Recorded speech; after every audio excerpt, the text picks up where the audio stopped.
Welcome to the darkest corners of the internet, where the line between lines of code and deadly curses is completely blurred.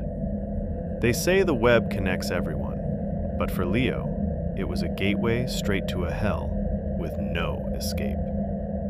Do you believe in a website that can track the exact room you're sitting in? Would you dare to click accept just to catch a glimpse of a faceless entity crawling out of the shadows to find you? Hold your phone tight, dim your lights, because right now, the deadly website is about to open. The story begins.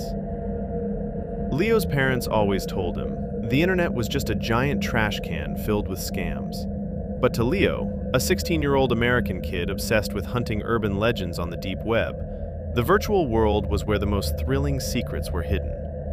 Among horror streamers, they whispered about a digital legend called the blindmaiden. It wasn't a movie, and it wasn't a monster hiding in the woods.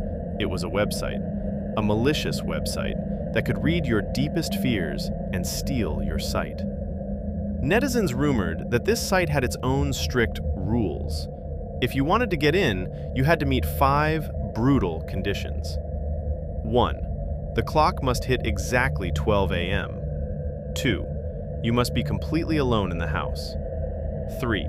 Every single light in the house must be turned off. 4. A single candle must be lit right next to your computer. 5. And absolutely no sharp objects are allowed in the room. Every late Friday night, Leo would hang out on Discord with his 2 best friends, Sam and Chloe. Tonight was no different. As a massive storm raged outside, slicing the city sky with lightning, Sam suddenly dropped a pitch-black link into the chat with a message. "Tonight's challenge, Leo. Do you dare to visit this site at midnight? Word on the street is, Luke from the neighboring school went missing after trying it." Chloe immediately chimed in. "Cut it out, guys. It's just another fake Reddit creepypasta." But the ego of a 16-year-old raised on social media and viral jump scares won. Leo's parents were away for a weekend trip. The massive suburban house was all his, a perfect opportunity. Leo smirked into his mic. "Just watch, I'm gonna live stream this for you guys." He disconnected from Discord. Leo stood up, walking through the house to turn off every single light. The house sank into a dead, suffocating silence, with only the heavy rain pelting against the window glass. He found an old candle, lit it, and placed it right next to his monitor. The flickering flame cast twisted, elongated shadows across his bedroom walls. Leo checked his surroundings. No scissors, no pocket knives, everything was by the book. He sat down in his chair, his heart suddenly pounding like a war drum. The clock in the corner of his screen flipped, 11:59 p.m. Leo swallowed hard, his trembling fingers typing each character of the mysterious link into the browser bar. A massive thunderclap shook the house. Exactly 12 a.m. He hit enter. The monitor suddenly flashed a blinding, blood-red light, painting Leo's entire face in a crimson glow. The website interface loaded. No images, no ads, just a single line of bone-white text popping up, sharp as a razor blade. "Welcome, Leo. Do you want to see it with your own eyes?" Right below the text were 2 large buttons, accept and decline. The temperature in the room dropped instantly, as if an icy draft had just swept through. The candle flame beside Leo wavered violently, turning an eerie, supernatural green. Leo's ears began to ring, and from the computer speakers, a raspy, distorted female giggle echoed, snaking its way straight into his brain. Teenage curiosity and the urge to flex took over. Leo stared at the accept button. He thought about how cool he'd look bragging about this to his friends tomorrow. He thought about the thousands of views he'd get. Leo slowly moved his mouse. A sharp click tore through the night. He chose accept.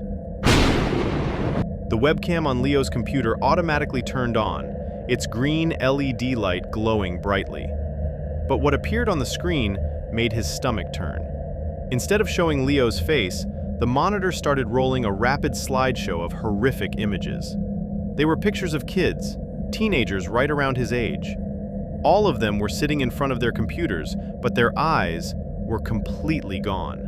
Only empty, pitch-black sockets remained, with dark, dried stains running down their cheeks. And the most terrifying part? The camera angle of every single photo was taken from directly behind the victims.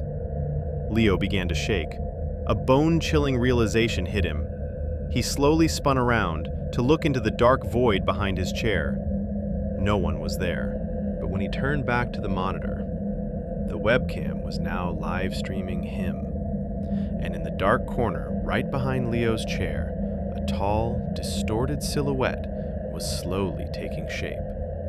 It was standing right behind him.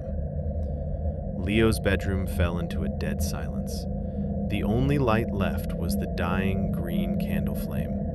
The completely dead computer monitor reflected his pale, bloodless face on the black glass.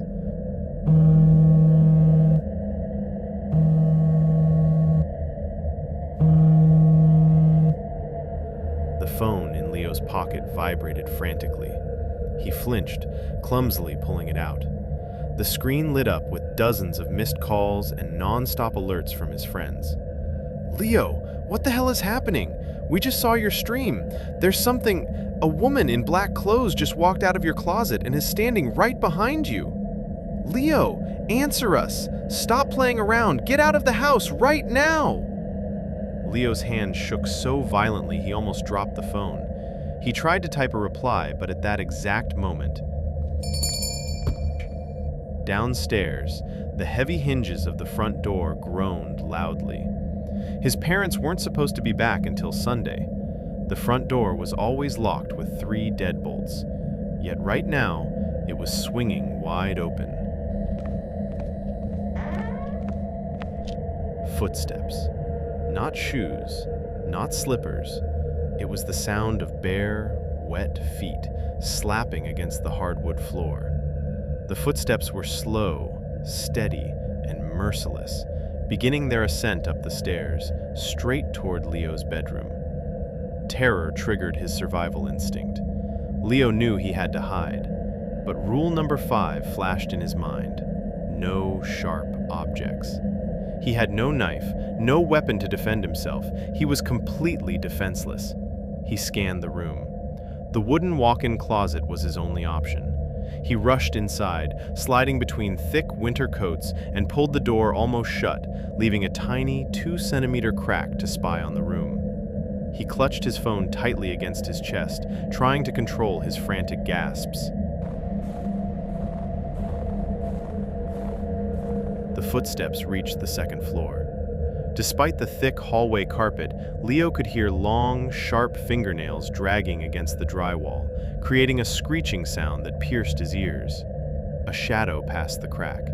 It stopped, right in front of his bedroom door. Puff. The candle on the desk suddenly blew out on its own. The room plunged into absolute darkness. But looking down at his phone screen, Leo realized something even worse. His phone had completely lost service. No Wi-Fi, no 4G, 0% signal. He was entirely cut off from the world. The bedroom doorknob slowly turned. The door swung open. Through the closet crack, Leo strained his eyes into the dark. A foul, suffocating stench of rot, mold, and stale blood hit his nose, making him cover his mouth to keep from gagging. A tall, emaciated, distorted figure glided in. She wore a tattered black gown that dragged heavily across the floor.